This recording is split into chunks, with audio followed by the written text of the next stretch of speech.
Boa noite. Vereador Altamir dos Santos pede reinstalação dos bebedouros nas unidades de saúde. Os equipamentos foram retirados ainda durante a pandemia e não foram mais recolocados. Em outras, os que foram não são o ideal para o uso da população. E houve as reivindicações dos moradores do bairro Záquia. É ruim porque às vezes quer trazer uma criança, um neto, um sobrinho, um filho, não tem como trazer, né? Porque a situação está precária, né? E no segundo bloco vamos falar sobre a saúde masculina.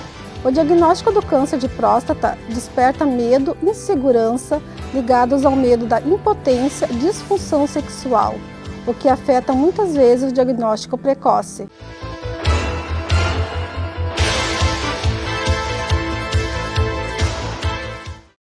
O Jornal da Câmara desta noite inicia repercutindo uma visita do vereador Altamir dos Santos. Ele esteve no bairro Záquia na última semana.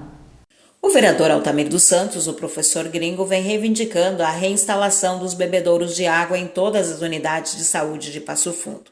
Os equipamentos foram retirados ainda durante a pandemia e não foram mais recolocados. Em outras, os que foram não são o ideal para o uso da população. Em visita às unidades de saúde, como a do bairro Záquia, o parlamentar vem fiscalizando a situação. Na verdade, nós viemos fazendo um trabalho de fiscalização nas unidades de saúde do município de Passo Fundo, né? E nesta visita na UBS do bairro José Alexandre Záquia, a gente está fazendo esse registro, né, em questão assim de uma iniciativa que seja retomada novamente a instalação de bebedouros em todas as unidades de saúde do município, inclusive nos CAIs, né? Porque o que acontece? Em questão do período pandêmico, entendemos que foi retirado, mas hoje a realidade é que muitas unidades de saúde não têm bebedouros. Alguns presidentes da associação de moradores, reunidos com a comunidade, botaram ali uns bebedouros simples, que é aqueles utilizados com bombas, mas, de vez em quando, esses bebedouros estão assim, sem condições de uso, e também algumas situações, de vez em quando, que as pessoas têm que se direcionar no banheiro, né? Quando consegue um copinho descartável nas unidades de saúde, tem que se dirigir até o banheiro para se servir para beber água, né? Porque uma pessoa, um idoso, uma criança, vem na unidade consultar. Fica 5, 10 minutos, 1 hora, 2 horas, 3 horas sentado aguardando a consulta. E naquele momento vem a ter sede, precisa tomar uma água ou tem um mal-estar. E aí? Não tem bebedouro. De vez em quando, uma dificuldade de copo que os guardas das unidades auxiliam as pessoas. Então, assim, é um trabalho assim fiscalizador, entendendo assim que na maneira que está não pode continuar. Já fizemos indicações à administração municipal, não venha a ser uma crítica, mas assim, da maneira que está não pode continuar. A população tem que ter assim uma atenção nessa situação. Por quê? Porque no momento que ela se dirige para um banheiro para beber água, isso é anti-higiênico, né?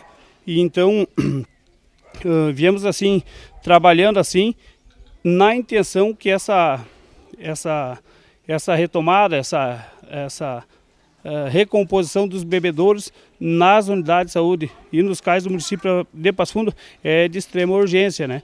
E assim hoje temos conhecimento de outros municípios que as unidades de saúde têm bebedouros assim bacana, bebedouros evoluídos, né? Com assim, até mesmo água quente, disponibilizando para as pessoas, né? Então, eu acho que nós aí, o município de Passo Fundo tem que analisar, né? A nossa Secretaria Municipal de Saúde precisa rever, ter uma atenção assim, porque precisamos assim melhorar e a saúde assim em primeiro lugar, né? Ele aproveitou a visita para informar sobre a destinação de emenda impositiva destinada àquela unidade de saúde. Novamente, este ano 2023, os vereadores têm a prerrogativa em questão das emendas impositivas, né? E nós, por bairro José Alexandre Záquia, né, para a UBS aqui do bairro, a gente destinou aqui R$122 mil, né? Então, é sempre um trabalho assim de fiscalização, ouvindo a gerente da unidade, ouvindo assim o que é de necessidade que possa vir melhorar o atendimento à população, mas também vem assim os funcionários que trabalham nas unidades possam ter assim novos equipamentos, que possam também facilitar o trabalho para eles desenvolver um trabalho assim bom para a população, né, para a comunidade do bairro Záquia e também para as outras unidades da cidade de Passo Fundo, que a gente vem sempre analisando, visitando, e onde lá tem as necessidades, a gente também, através das nossas emendas impositivas, a gente procura direcionar e ajudar dentro do nosso possível. Outra reivindicação daquela comunidade é em relação à pracinha, que sem drenagem eficiente com o acúmulo de chuvas, fica alagada e sem condições de uso. Uma grande assim dificuldade em questão assim da intenção das famílias hoje, que no momento estão muito revoltadas, né, por não ter um local para trazer as crianças, seus filhos, brincar, né, se divertir, né, onde entendemos que o período hoje é chuvoso, mas o que nos faz assim entender e através de indicações, de pedir providências, que seja feito uma drenagem, né, um atendimento urgente pela questão assim do grande acúmulo de água que junta hoje na praça do bairro, mas também tem uma situação assim em outros locais, outras praças dos bairros da cidade, né? Então isso assim, como estamos trabalhando, nosso presidente da UAMPAF, Nilson Santelena, nos acompanhando diariamente, e aonde as pessoas nos acionam, a gente vai lá e faz a visita, pega as demandas, fizemos todos os encaminhamentos necessários, e o que é preciso assim é tomar uma iniciativa mais rápido possível, porque a realidade é o que a gente está assim apresentando, esse grande acúmulo de água, onde uma criança que vem acontecendo, que a gente frequentemente se depara, as crianças brincando na pracinha. Mesmo com água? Mesmo com água. Brincando nos balanços, nos equipamentos da pracinha e propriamente brincando na água acumulada nas pracinhas. E aonde ali está um grande risco em questão da saúde. Uma leptospirose, uma doença que possa vir assim trazer muito sofrimento às famílias. Então assim, como nosso dever fiscalizar, fazer os encaminhamentos, e o objetivo assim é que as famílias possam ter um local assim de recreação, né, para seus filhos, e assim também entendendo que, sendo repetitivo, chove, a água fica acumulada muitas vezes durante 30 dias, né? Então isso é inadmissível, né? É uma coisa muito preocupante e reforço, né? A gente fez os encaminhamentos, indicações, pedir providências, vamos retornar a pedir uma reunião com o secretário da Secretaria de Serviços Gerais, e o objetivo assim é resolver essas situações, né? Porque a gente dando assim esses espaços para as crianças, sem dúvida alguma é necessário. Eles vão brincar, vão se divertir e não vão estar assim de repente ocupando a cabeça em outras coisas assim que possa vir ser um problema futuro para o resto da vida dos pais. Até então, nesta oportunidade, quero me direcionar agora à pracinha ali para mostrar a situação hoje que as praças, algumas praças, né, inclusive a do bairro Záquia, se encontram, né? Então quero que vocês me acompanhem agora para fazer, né, o conhecimento real da situação que é lamentável, né? Usuários da pracinha reivindicam melhores condições para o local. É ruim porque às vezes quer trazer uma criança, um neto, um sobrinho, um filho, não tem como trazer, né? Porque a situação está precária, né? Alagado, não tem para onde correr água, né? Daí tinha que ver o que daria para ajeitar aí para as crianças poderem brincar, porque senão não tem como, né? Tá bem difícil. É ruim por causa que daí não dá para brincar, por causa se brincar daí pega uma doença, daí fica doente. E depois do intervalo, o nosso assunto é a saúde masculina. Nós já voltamos.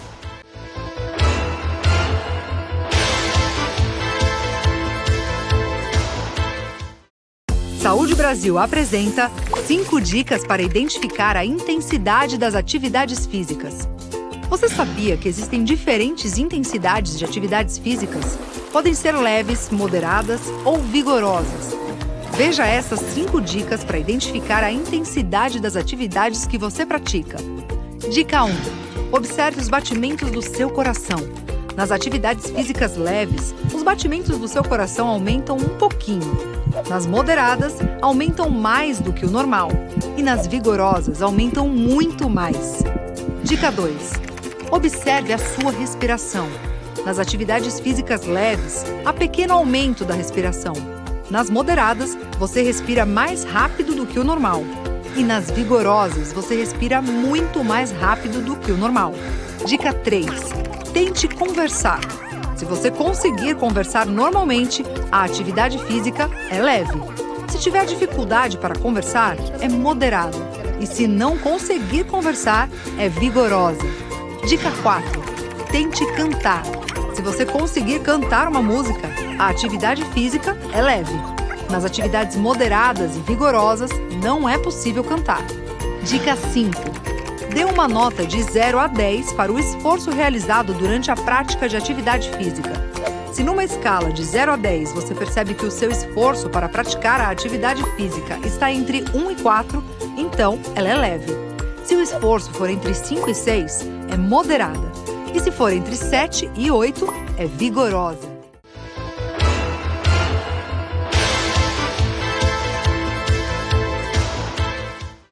Você sabia que existem doenças prevalentes na população masculina? É sobre isso que nós iremos falar neste segundo bloco. Mas antes de conferirmos um material sobre o Novembro Azul, vamos assistir um vídeo produzido pelo Ministério da Saúde para mostrar que a saúde também precisa fazer parte da rotina dos homens. O maior susto da minha vida foi quando eu fiz um exame de cardiologista. Ele foi e falou: você carrega aí uma diabetes.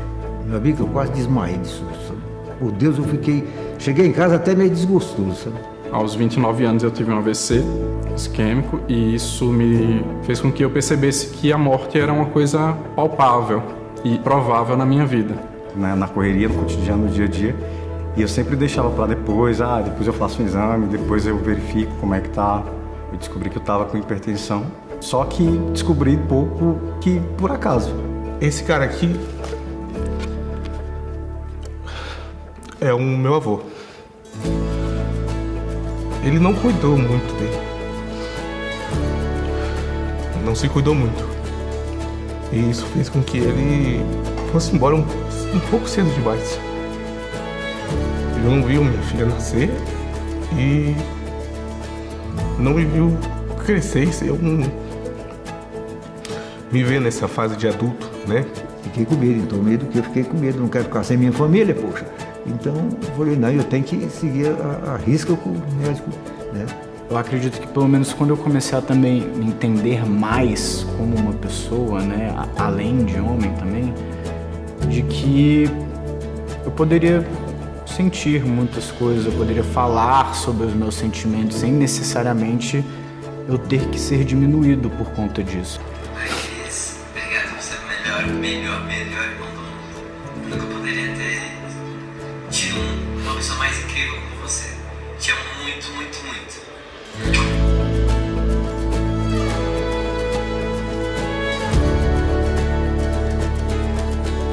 E eu acho que é isso, é esse o legado que tem que deixar, né?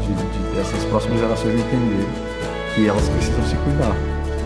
Todos os anos eu tenho que fazer um check-up anual, ver coisas básicas, assim, desde o colesterol, glicose, eu tenho que manter tudo sempre bem controlado, exatamente para não diminuir o risco de ter um novo AVC com consequências mais graves. Olha, o meu conselho principal para qualquer homem, você não precisa ser essa grande muralha impenetrável para você provar alguma coisa. Você não precisa ser esse muro forte que nunca quebra. Cuide de quem você ama. Procure uma unidade de saúde. Ministério da Saúde, Brasil, União e Reconstrução. E agora sim, nós iremos falar sobre o Novembro Azul. Este material foi produzido pela APECAM para reforçar a importância da prevenção do câncer de próstata. Quando você ouve a palavra câncer, qual é a primeira coisa que lhe vem à mente? Por ser uma doença bastante temida, geralmente causa impacto na vida do paciente que recebe o diagnóstico e também em toda a família que acaba acompanhando de perto esse processo e compartilhando com seu familiar essa luta.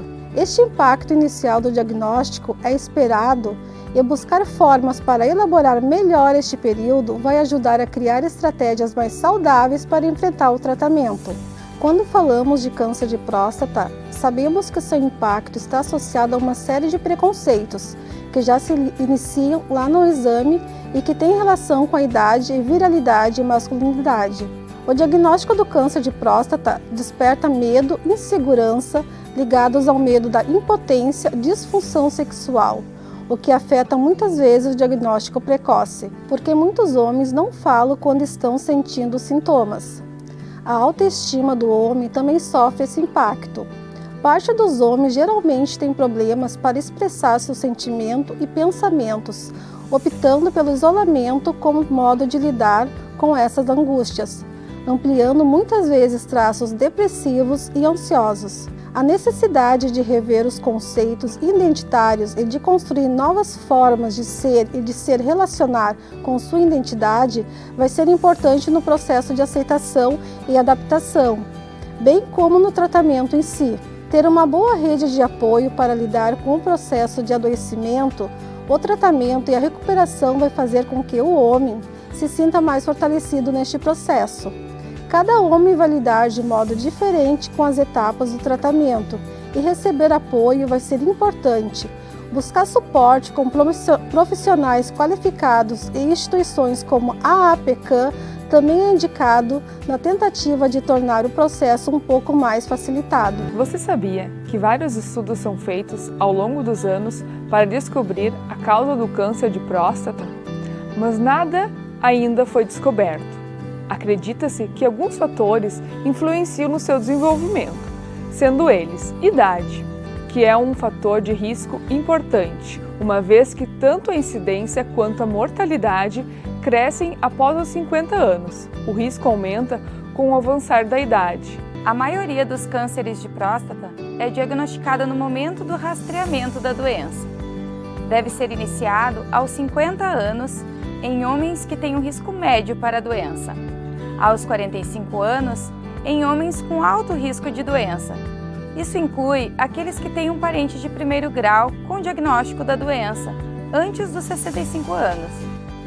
E deve ser iniciado aos 40 anos em homens com mais de um parente de primeiro grau que tiveram câncer de próstata em uma idade precoce.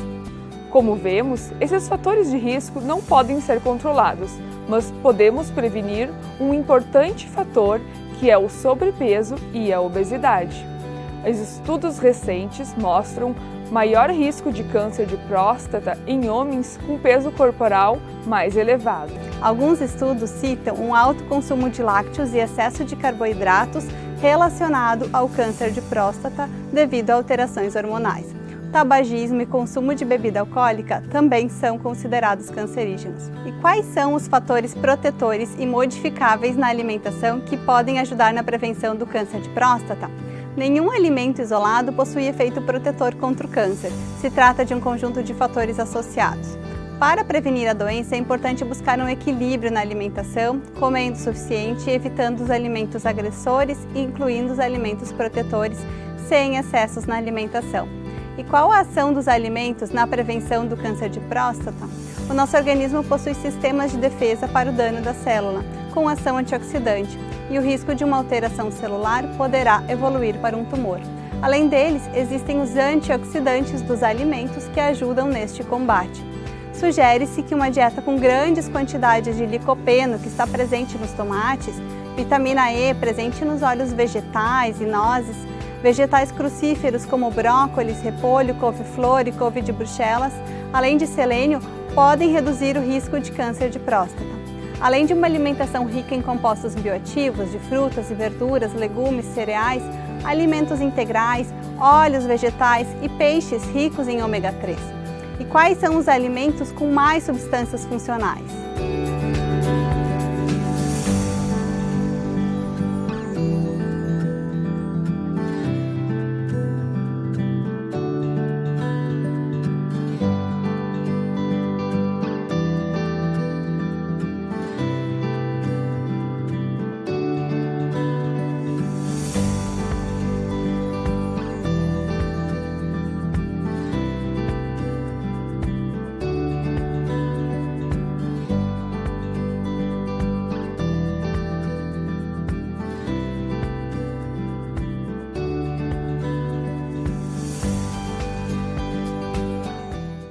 Diferente de outros tipos de câncer, no câncer de próstata, a prevenção é essencialmente as estratégias de diagnóstico precoce, porque através do diagnóstico em fase inicial será possível curar quase a totalidade dos pacientes.